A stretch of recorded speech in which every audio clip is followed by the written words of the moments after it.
Nah, oleh karena itu sebenarnya hidup kita tiap hari mujizat. Anda bangun pagi bisa napas, mujizat. Saya punya pohon nangka dan pohon mangga di rumah. Sekarang ditambah satu lagi pohon sukun. Saya coba tanam anggur tapi nggak tumbuh. Kecil gini, tapi besok dia naik. Saya lihat itu sesuatu yang biasa kan. Tapi kalau kita punya cara pandang yang berbeda, tiap hari kita mengalami mujizat. Begitu juga ketika kita menjala manusia. Mungkin dalam realitasnya kelihatan biasa-biasa aja. Tapi kalau kita punya kejelian mata, kita lihat bahwa ada sesuatu yang besar yang sedang terjadi. Jadi, kalau kita bicara mengenai menangkap, menjala manusia, jangan pertama-tama kita asosiasikan ke jumlah ya. Aku berkata kepadamu, kasihilah musuhmu, berbuatlah baik bagi yang membencimu, mintalah berkat bagi yang mengutuk, berdoa bagi yang mencacimu. Kalau pipi kirimu ditampar, berikan juga pipi kanan. Aku yang memilih kalian. Kita berdoa. Bapa di surga, kami hendak mendengar dan merenungkan firman-Mu. Roh Kudus hadir di antara kami, hadir dalam seluruh ibadah ini. Urapi kami semua, baik hamba-hamba-Mu yang menyampaikan firman-Mu berupa pembacaan dari kitab suci maupun penguraian dan penjelasannya oleh hamba-Mu, maupun bagi umat-Mu yang membaca dan mendengarkannya, merenungkannya. Biarlah kami semua dituntun oleh Roh Kudus untuk memahami pengajaran firman-Mu ini, menimba hikmat dan pengetahuan, serta memahami kebenaran dalam hidup kami yang disampaikan melalui pemberitaan firman ini. Tuntun akal budi kami, agar kami boleh menerima firman-Mu, dan tuntun hati kami, agar kami dengan rendah hati menaatinya. Dalam Kristus kami berdoa. Amin. Pembacaan firman Tuhan pada pagi hari ini terambil dari Lukas 5 ayat 1 sampai dengan 11.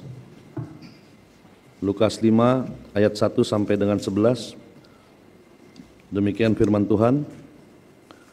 Pada suatu kali Yesus berdiri di pantai Danau Genesaret, sementara orang banyak mengerumuni Dia hendak mendengarkan firman Allah. Ia melihat dua perahu berlabuh di tepi danau. Nelayan-nelayannya telah turun dan sedang membasuh jalannya. Ia naik ke dalam salah satu perahu itu, yaitu perahu Simon, dan meminta dia mendorong perahunya sedikit jauh dari pantai. Lalu ia duduk dan mengajar orang banyak dari atas perahu. Setelah selesai berbicara, ia berkata kepada Simon, "Bertolaklah ke tempat yang dalam dan tebarkanlah jalamu untuk menangkap ikan." Simon menjawab, "Guru, sepanjang malam kami telah bekerja keras tetapi tidak menangkap apa-apa. Namun karena perkataanmu itu, aku akan menebarkan jala." Setelah mereka melakukannya, mereka menangkap sejumlah besar ikan sehingga jala mereka mulai koyak. Lalu mereka memberi isyarat kepada teman-temannya di perahu yang lain supaya mereka datang membantunya. Mereka pun datang, lalu kedua perahu itu mereka isi dengan ikan hingga hampir tenggelam. Ketika Simon Petrus melihat itu, ia pun sujud di depan Yesus dan berkata, "Tuhan, pergilah dariku, karena aku ini seorang berdosa." Sebab ia dan semua orang yang bersama dia diliputi rasa takjub oleh karena banyaknya ikan yang mereka tangkap. Demikian juga Yakobus dan Yohanes, anak-anak Zebedeus yang menjadi teman Simon. Kata Yesus kepada Simon, "Jangan takut, mulai sekarang engkau akan menjala manusia." Sesudah menarik perahu-perahunya ke darat, mereka pun meninggalkan segala sesuatu lalu mengikuti Yesus. Demikian firman Tuhan. Shalom. Selamat pagi. Apa kabar? Baik-baik semua. Bacaan tadi sangat terkenal. Petrus dan beberapa temannya dipanggil dari penjala ikan menjadi penjala manusia. Settingnya adalah di danau. Para penafsir bilang begini, awalnya Yesus selalu mengajar di sinagoge-sinagoge, di rumah-rumah ibadah orang Yahudi. Tapi di sana dia banyak mendapat tantangan. Tapi tidak berarti bahwa dia stop. Dan karena itu pengajarannya tidak lagi atau berkurang di sinagoge, tapi terbuka sampai ke alam bebas, termasuk di danau. Tapi dalam perikop ini menurut pemahaman saya itu bukan pesan utamanya. Itu hanya setting, itu hanya panggung untuk menyampaikan tema utamanya, yaitu transformasi penjala ikan menjadi penjala manusia. Nah, karena ceritanya sudah sangat terkenal gak? Kalau tidak terkenal, Anda bolos sekolah minggu dulu banyak gitu. Karena cerita ini hampir tidak pernah lolos dari cerita sekolah minggu manapun. Nah, saya hendak membuat sebuah analogi atau paralelisme, apapun sebutannya. Bagaimana kisah ini mengajarkan kita ada semacam analogi antara penjala ikan dengan penjala manusia. Yang pertama, penjala ikan, mereka sangat mengandalkan keterampilan mereka. Nelayan-nelayan kawakan ya. Kampung saya itu kampung nelayan. Karena itu di kampung kami tidak ada orang yang tidak bisa berenang. Tapi saya baru belajar berenang setelah jadi pendeta. Kata mereka, malu-maluin. Orang Ambon kalau tidak bisa berenang, itu begitu dia berenang gaya batu. Gaya batu tahu gaya batu, langsung turun ke bawah gitu. Jadi mereka pasti adalah nelayan-nelayan yang terampil. Jadi ketika Yesus selesai mengajar dan Yesus mengatakan bertolaklah ke dalam, ke yang bagian dalam, tebarkanlah jalamu. Petrus bilang begini, semalam-malaman kami sudah bekerja menangkap ikan dan kami tidak mendapat apa-apa. Tapi karena engkau mengatakannya, aku menebarkannya. Itu adalah gambaran dua hal. Satu, semangat. Dan dua, ketaatan. Nah, kalau itu kita analogikan ke penjala manusia, maka yang saya mau katakan, untuk menjadi penjala manusia, satu, kita harus taat. Kedua, tidak boleh menyerah. Sekalipun kelihatannya secara logika tidak mungkin kan? Karena di Danau Galilea itu orang menangkap ikan pada waktu malam.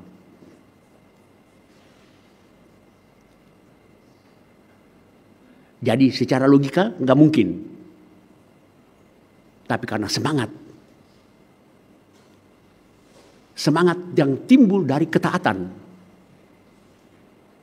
Jadi mana duluan, semangat atau taat? Semangat menimbulkan taat atau taat menimbulkan semangat? Ayo. Mikir sendiri. Kalau saya pahami dari bacaan ini, ketaatan. Kan begini, mereka sudah turun kan? Lagi basuh jala. Lalu setelah Tuhan pakai perahunya, Tuhan bertolak ke dalam kan? Kalau Simon tidak taat, dia bilang, ngapain capek-capek kan? Toh percuma juga. Tapi karena dia taat. Padahal saudara tahu, dia belum terlalu mengenal Yesus ya. Jangan saudara anggap bahwa Petrus sudah langsung jadi murid yang mengenal Yesus. Tidak, itu baru perkenalan pertama. Tapi pasti dia sudah mendengar banyak kisah tentang Yesus. Dan dia menyaksikan bagaimana Yesus mengajar di tepi danau. Naik perahunya kan, duduk di perahunya. Jadi walaupun dia punya pengenalan akan Yesus belum sempurna, tapi dia sudah mengakui dia sebagai guru. Dan walaupun dia baru awal mengenal Yesus, dia sudah mulai taat. Taat menimbulkan semangat. Begitu juga kalau kita menjadi penjala manusia, maka taat dan semangat. Sekalipun situasi menampakkan ketidakmungkinan, tapi selama kita taat dan kita bersemangat, Tidak ada yang mustahil. Penginjil-penginjil di Afrika sana atau penginjil-penginjil yang datang ke Tiongkok untuk memberitakan Injil di sana, mereka mengalami banyak penganiayaan. Tapi karena mereka taat dan mereka tetap semangat, mereka menangkap banyak jiwa untuk Tuhan. Nah, mungkin kita tidak bisa analogikan penginjil di Afrika, Livingstone, di Cina, di Tiongkok. Saya nggak hafal namanya karena saya bukan orang Cina. Tapi kita bisa mulai di sini. Nggak usah besar-besar, ya. Kadang-kadang dalam pengalaman pastoral saya, ada keluarga yang digembalakan, gitu-gitu aja nggak pernah berubah. Tapi karena saya taat kan, saya tidak patah semangat. Ini ilustrasi, bukan pengalaman saya gitu. Sebab kalau saya bilang pengalaman saya, nanti Anda mulai pikir siapa itu ya gitu.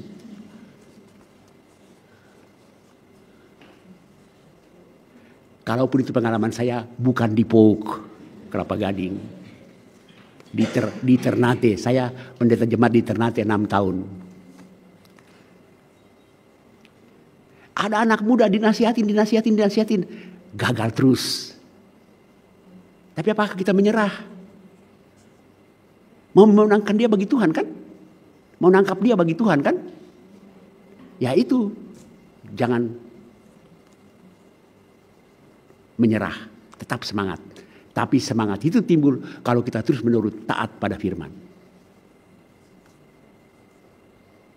Yang kedua, maaf ya, contekan dulu ya gitu.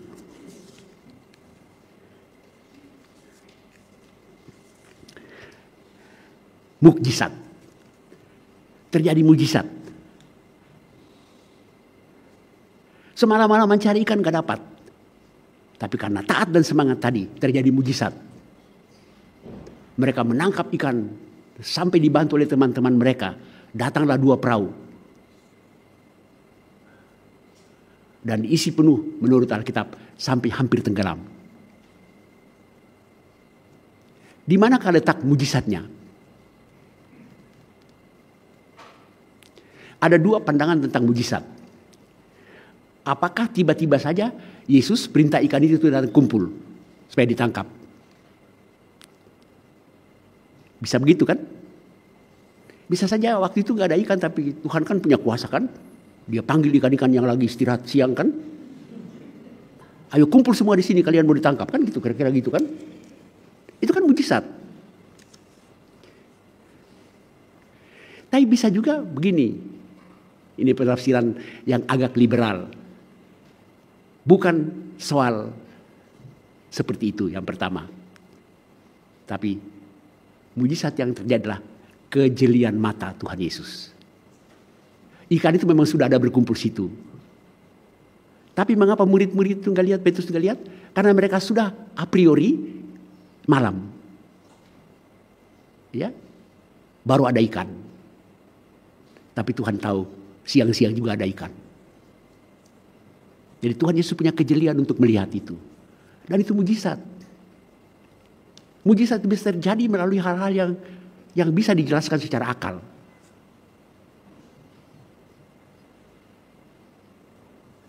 Contoh, yang menemukan mesin uap siapa namanya? Rap-rap ya gitu. James Watt ya. Ya, mesin uap ya. Semua orang melihat uap kan? Semua orang melihat uap naik kan? Tapi hanya James Watt yang jeli. Melihat bahwa uap itu mengandung tenaga.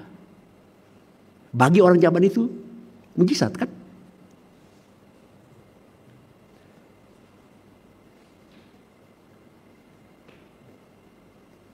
Tiap hari orang lihat apel jatuh ya.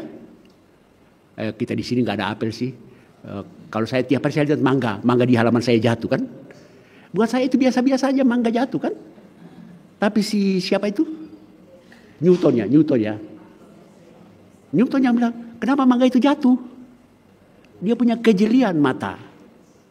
untuk melihat bahwa ada gravitasi.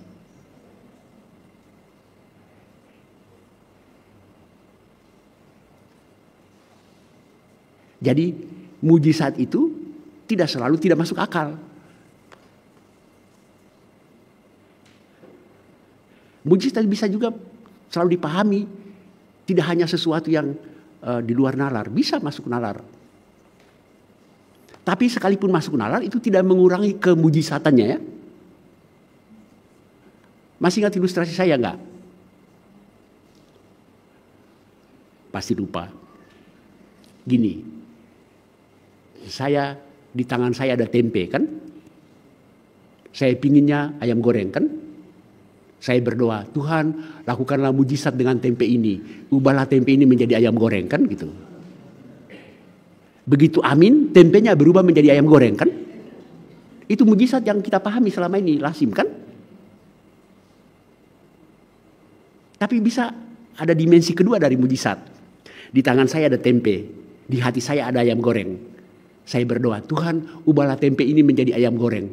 Begitu amin, tempenya berubah menjadi tempe. Yang berubah adalah ayam goreng di hati berubah menjadi tempe. Ngerti nggak? Yang diubah bukan tempenya, yang diubah keinginannya. Itu kan mujizat. Cuma kita tidak melihat sebagai mujizat. Jadi maksud saya begini, mujizat itu punya banyak dimensi. Nah, oleh karena itu sebenarnya hidup kita tiap hari mujizat. Anda bangun pagi bisa napas, mujizat. Saya punya pohon nangka dan pohon mangga di rumah. Sekarang ditambah satu lagi pohon sukun. Saya coba tanam anggur tapi nggak tumbuh. Kecil begini, tapi besok dia naik. Saya lihat itu sesuatu yang biasa kan. Tapi kalau kita punya cara pandang yang berbeda, tiap hari kita mengalami mujizat. Begitu juga ketika kita menjala manusia. Mungkin dalam realitasnya kelihatan biasa-biasa aja. Tapi kalau kita punya kejelian mata, kita lihat bahwa ada sesuatu yang besar yang sedang terjadi.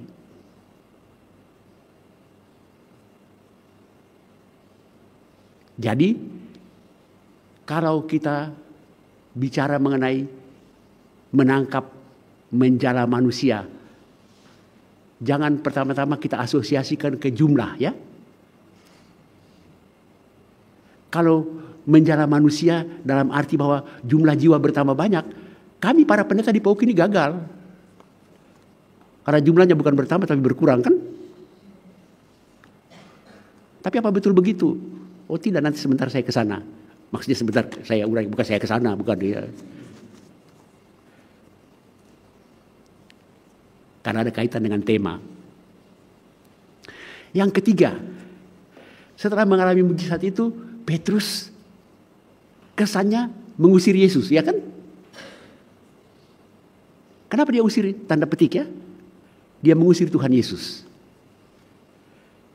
Ketika Petrus mengatakan, pergilah, karena aku ini seorang berdosa.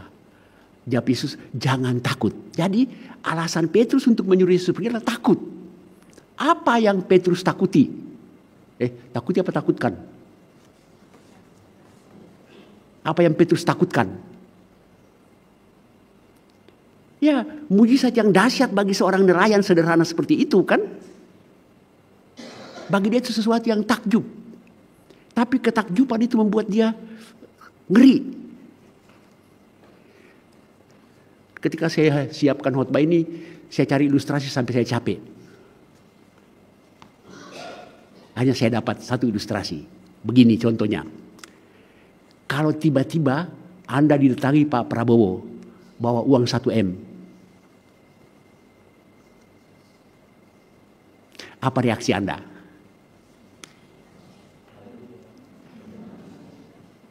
Bisa gembira kan? Bisa senang banget. Tapi bisa takut. Ada apa? Saya ini siapa? Datang presiden bawa 1 M pula kan? Ngerti nggak kira-kira suasana psikologis Petrus? Kalau nggak ngerti saya nggak punya ilustrasi lain lagi. Karena ini ilustrasi saya dapat dengan bergumul banyak loh gitu. Bayangkan tiba-tiba Pak Prabowo datang ke saya kan. Kasih uang 1M kan. Bisa saya gembira, tapi bisa juga ada apa ya? Saya ini apa dibanding sama Pak Prabowo? Itu yang terjadi dengan Petrus. Pesan moralnya buat penjala manusia adalah ketika Anda sukses, jangan rasa GR. Saya sering kali berkhotbah di gereja-gereja yang besar ya. Itu kalau hadir itu bisa 1000-an orang satu kali kebaktian. Tapi saya ngomong-ngomong dengan gembala sidangnya. Ada gembala sidang yang sangat rendah hati. Paling tidak dalam omongan ya. Kalau saya nggak tahu, hatinya saya nggak tahu betul rendah apa tinggi, saya nggak tahu gitu. Tapi dalam omongannya dia ngomong dengan rendah hati. Bahwa ini bukan saya. Ini buat saya anugerah Tuhan. Tapi ada gembala sidang yang ngomong gede sambil bahkan melecehkan agama lain. Yang kau usah sebut namanya, Anda tahulah gitu. Jadi ketika kita menjadi penjala manusia yang tanda petik sukses, mari kita lebih sadar bahwa sebenarnya kita ini gak layak. Tapi Petrus bilang, jangan takut. Mulai hari ini aku menjadikan kau penjala manusia.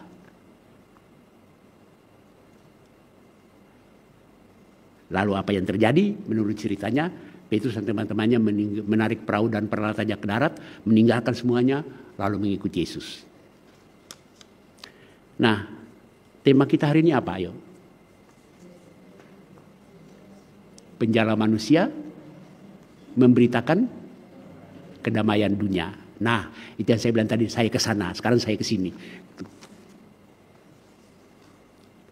Kalau disebut penjala manusia, jangan cepat-cepat asosiasi kita ke jumlah, ke kuantitas. Tapi ke kualitas. Sesuai tema kita ya. Jadi kita nangkap orang bukan dalam arti jumlah. Tapi kita nangkap orang dalam arti bahwa orang itu makin hari hidup dalam kedamaian. Mungkin jumlah kita di Pok ini tidak bertambah ya. Tapi suasana damai. Suasana rukun. Suasana akrab. Itulah yang kita apa ya? Tapi saya tanya dulu, betul nggak Anda rasa damai di Pok ini nggak? Kalau Anda nggak rasa damai, saya batalin seluruh khotbah saya ini. Tidak sempurna ya, tidak sempurna. Pasti tidak sempurna, tidak ada yang sempurna. Tapi secara menyeluruh ya, menurut kesan saya ya, kita di Pok ini rukun-rukun. Sekali-sekali ada apa istilahnya, gesekan, apa gosokan, apa gisikan. Tapi secara menyeluruh kita ini, menurut saya ya, semua pendeta yang melayani sini menangkap jiwa-jiwa untuk hidup dalam kedamaian. Kita tidak usah bicara mengenai kedamaian dunia. Memang tema kita kedamaian dunia ya. Tapi dunianya kayak gede banget lah gitu. Dunia Pok, Kelapa Gading lah gitu. Mungkin secara jumlah kita terbatas ya. Dalam salah satu rapat majelis, ada yang mengatakan dulu Pok, Kelapa Gading ini sampai 400-an kepala keluarga. Sampai dulu ada Pesparawi antar wilayah ya. Tapi dengan makin banyak berdirinya gereja-gereja kan. Oleh karena itu ada ungkapan bilang begini. Pok Kelapa Gading ini mungkin gak bisa melebar ke samping lagi ya. Tapi meningkat ke atas. Jumlahnya mungkin susah untuk bertambah ya. Karena pertama kawasan ini juga sudah full kan. Dan praktis semua orang sudah punya gereja masing-masing. Tapi kita menangkap jiwa untuk makin hari makin hidup berkualitas. Dan kualitas yang mau ditekankan adalah kedamaian.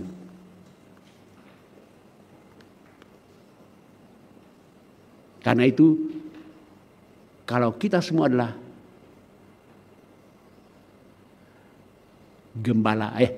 penjala manusia. Sekarang pertanyaan terakhir.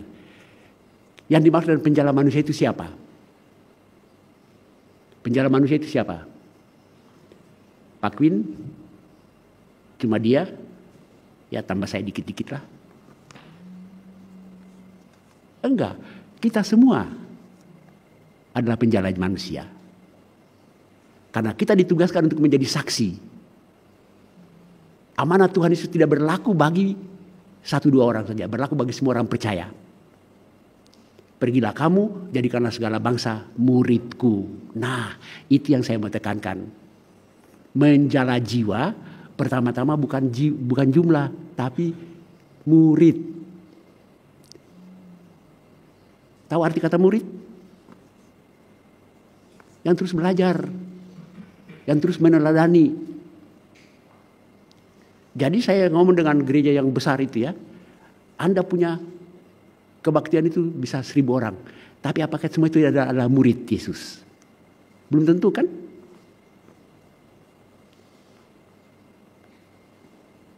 Jadi menjala jiwa bagi Tuhan. Menurut saya ini bukan alasan untuk tidak berjuang untuk menambah jumlah jiwa. Tidak, tapi menambah kualitas. Saya sudah lupa tulisan dari almarhum Pendeta Eka Dharma Putra, seorang penginjil besar di Amerika Latin. Dia mulai mendirikan gereja dengan hanya 5 orang. Hanya 5 orang. Lalu dia makin hari makin besar. Lalu pada satu waktu dia retreat. Dia merenung. Lalu dia bilang, Tuhan, saya mulai dengan 5 orang. Tapi Tuhan lihat sekarang, saya sudah menghasilkan 5.000 orang. Apa jawab Tuhan kepadanya? Dulu kau mulai dengan 5 orang. Sekarang kau punya 5.000 orang.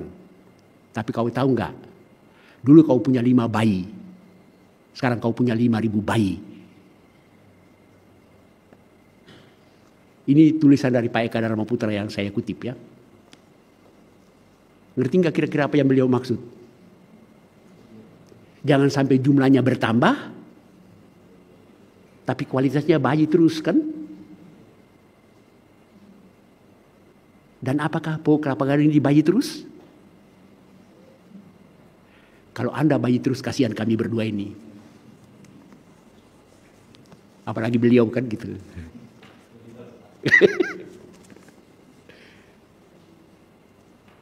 Itulah sebabnya saya mengelaborasi tema penjala manusia memberitakan kedamaian dunia.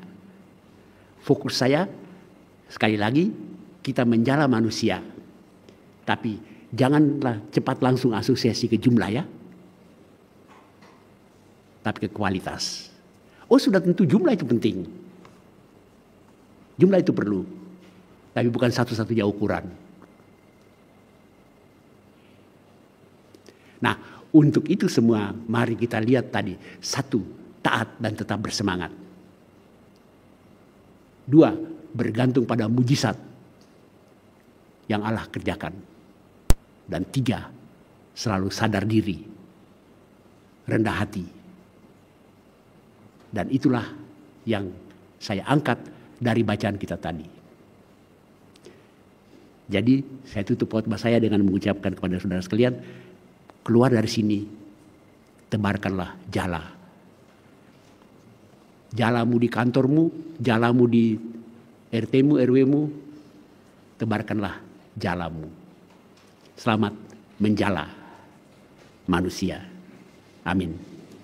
Aku berkata kepadamu, kasihilah musuhmu, berbuatlah baik bagi yang membencimu, mintalah berkat bagi yang mengutuk, berdoa bagi yang mencacimu.